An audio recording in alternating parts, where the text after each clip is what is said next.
difference does it make? We had 4 dead Americans.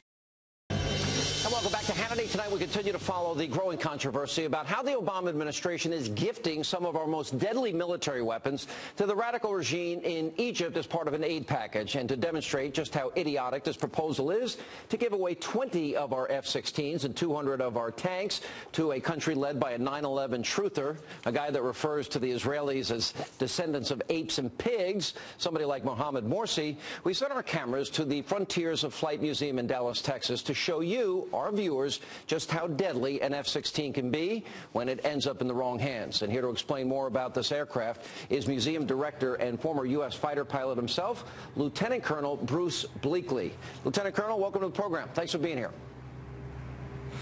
Nice to be here, Sean. Thank you. All right, what do you got? Show everybody what we're giving this guy. Okay. Right behind me is a Lockheed Martin F-16 fighter.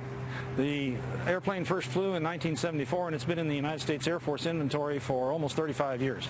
It can fly at twice the speed of sound. It can climb to 50,000 feet, and it's extremely maneuverable, which has made it a very successful aircraft in air-to-air combat over the years. It's equipped with a internally mounted 20-millimeter Vulcan cannon.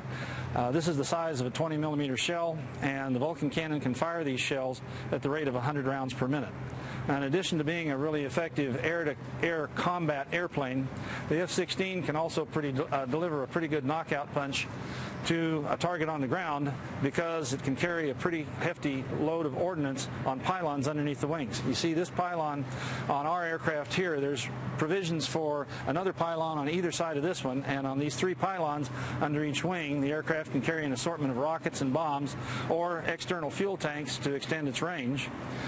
Rounding out the arsenal on the airplane is on each wingtip an AIM-9 heat-seeking Sidewinder missile, which is used in air-to-air combat, and in conjunction with the other weapons that the aircraft is capable of carrying, in all, it makes the F-16 a pretty fearsome weapon, Sean. Well, twice the speed of sound, and the pilots to fly these things are absolutely amazing.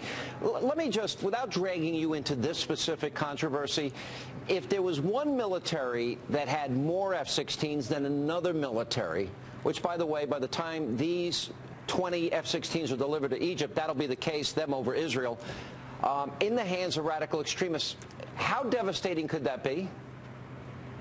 Well, all I can tell you is that the airplane is extremely effective in the hands of a capable pilot. All right, Lieutenant Colonel, thank you for being with us. We appreciate it. You bet.